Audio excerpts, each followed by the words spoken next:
All right, so today I hope to be talking about, in part, what is the church, what it means to be a congregation, what it means to assemble together, what these holy convocations are, their importance, and subjects related to that.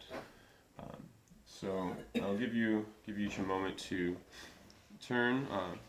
For those watching, we're going to be reading from the Upward Book. It is the reading for October 28th, and it is page 315. Upward Book is UL? Yeah. What's the page number? 315. 315. Thank you. Could we start with Johanna and then go that way?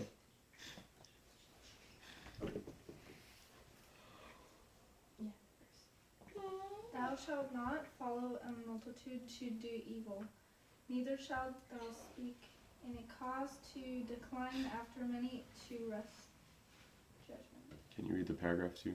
The first paragraph, please. To be singular. Oh, okay. To be singular for singularity sake is positively Detestable. detestable. Below the dignity of a Christian, but to be singular because it is necessary to be so as the result of worshiping God and Him only, places heaven's dignity upon man. We must not be afraid of being singular when duty requires us to be thus, to exalt and honor God. So what does that mean? What does it mean to be singular? Not just like be part of the crowd. Okay. Do your own. Be focused on. Yeah. To be peculiar, set apart, kind of different, Well, for different sake. in the context here, it is, it definitely has that meaning. Like what is it is communicating, but I think I could be mistaken, but I think the word singular just means to be like one, to be like not part of a multitude. You are singular when you are alone, just like you are single or married. Like that's the simplest term, but it is saying like Pastor Leffingwell points out that to be singular, to be singular for singularity's sake is positively detestable. Like I struggle with this because I like to be peculiar just because I like to be peculiar. And I also like to be set apart and, holy and obedient to God, and that makes me peculiar. But sometimes I struggle with like, oh, Enoch's wearing the same shirt as me. I'm not peculiar today as much as usual. But that would be to try and be peculiar for peculiar's sake is the same sort of concept as being singular for singular's sake. Sometimes we may be called to be singular for the cause of God. It is not a perfect example because there were 3 of the friends of Daniel, but imagine if there was one, they would have likely done the same thing. And that would have been being singular for the cause of God. They were not just standing because they liked to be peculiar and I want to stand because I want to be singular for singular's sake, but they were being peculiar because they were being obedient. And sometimes that is what we're called to be. Sister Katharina? Sure. Do not court singularity for the sake of being odd, but for the sake of avoiding sin and dishonoring God.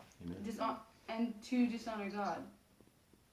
And in this case, to God. yeah, but for the sake of avoiding sin and dishonor to God. And in this case, we are not to mind even the multitude who are against us. Thou shalt not follow a multitude to do evil. Just because something is popular does not mean it is right. Just because everyone around you dresses a certain way does not mean we ought to do the same. Just because most people eat a certain way does not mean we should do the same. Brother Norman, could you read that 3rd paragraph for us, please? Because the law of God is made void in our world, does it make it a virtue to transgress that law? It may appear to the world a very small matter for the Christian to be in harmony with the world by just the act of keeping Sunday for the Sabbath in the place of the seventh day. But God's word says the seventh day is my holy day. The man of sin says, I make a Sabbath for you, and you must keep the first day of the week. Thank you.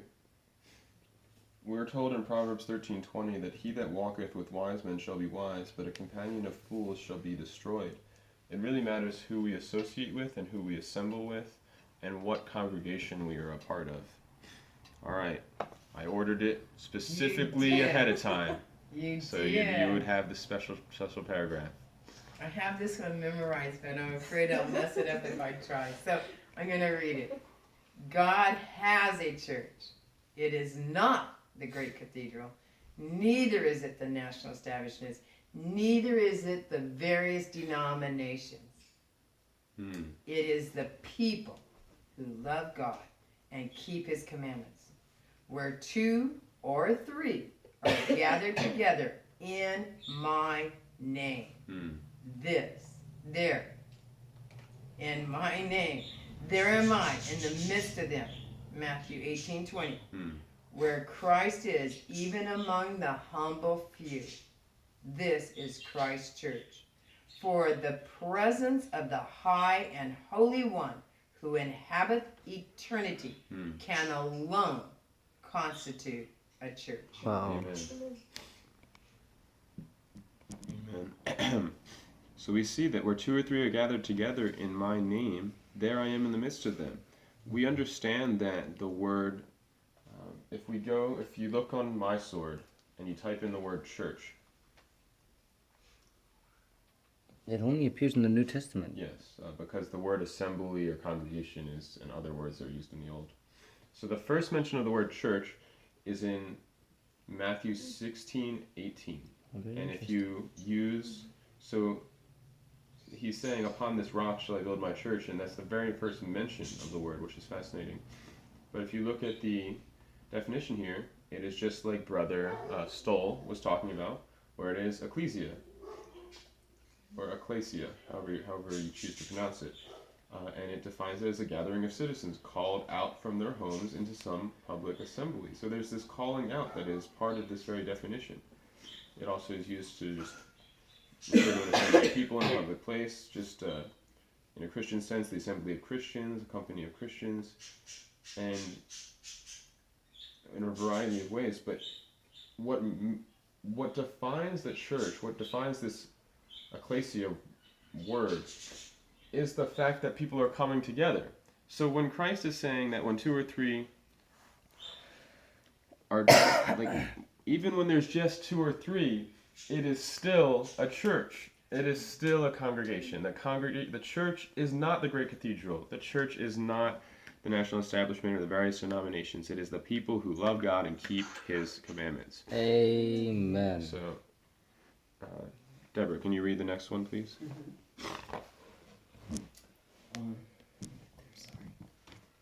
Where 2 or 3 are present who love and obey the commandments of God, Jesus there presides. Let it be in the desolate place of the earth, in the wilderness, in the city, enclosed in prison walls.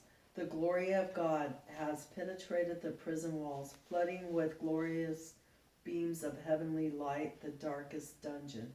His saints may suffer, but their sufferings will, like the apostles of old, spread their faith and win souls to Christ and glorify his holy name. The bitterest opposition expressed by those who hate God's great moral standard of righteousness should not and will not shake the steadfast soul who trusts fully in God. Amen. And, Pastor Leffingwell. They that will be doers of the word are building securely, and the tempest and storm of persecution will not shake their foundation, because their souls are rooted to the eternal rock. So, find it interesting, and I think we have time to really dig into it, but Matthew 16:18, where he says, "Upon this rock will I build my church." So many people think the rock is Peter, and I am not convinced. Me neither.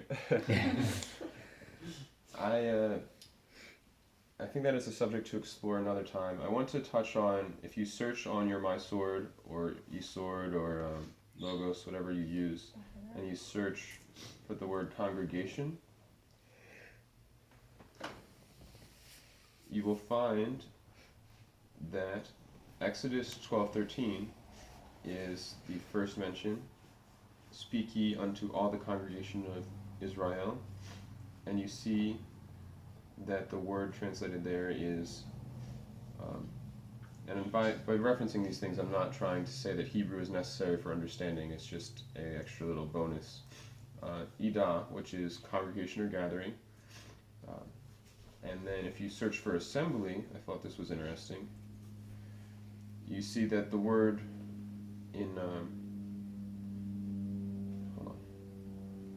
the word assembly does not even show up in the first mention of, but the word multitude does, which is actually translated from the same word kahal, which is for assembly, congregation, convocation. So my point of bringing this out is that God has always had a people, and he has always called them to assemble. What are we told regarding assembly in the New Testament? What exhortation are we given by Paul? Forsake not the assembling of yourself. Forsake not the assembling of ourselves together. Why? As the matter of some are. As the matter some are, but it's for the sake of exhortation. And what are we told about exhortation? To exhort one another daily, Why? lest we fall into sin. Who knows the reference for that? Hebrews 3, verse number... Who would like to read it? And that'll be our closing verse. Alright, I shall read it since I did not get to read. Hebrews chapter 3. Are you sure it's in Hebrews 3? It's not in Hebrews 3. I think you don't get to read because you're constantly sitting at 12 o'clock. We're going to go clockwise. Sorry, go ahead and read. Who read last? Jana, you want to read? No? Alright. Yeah, it's Hebrews 3, verse number 12 and 13. Alright, go for it.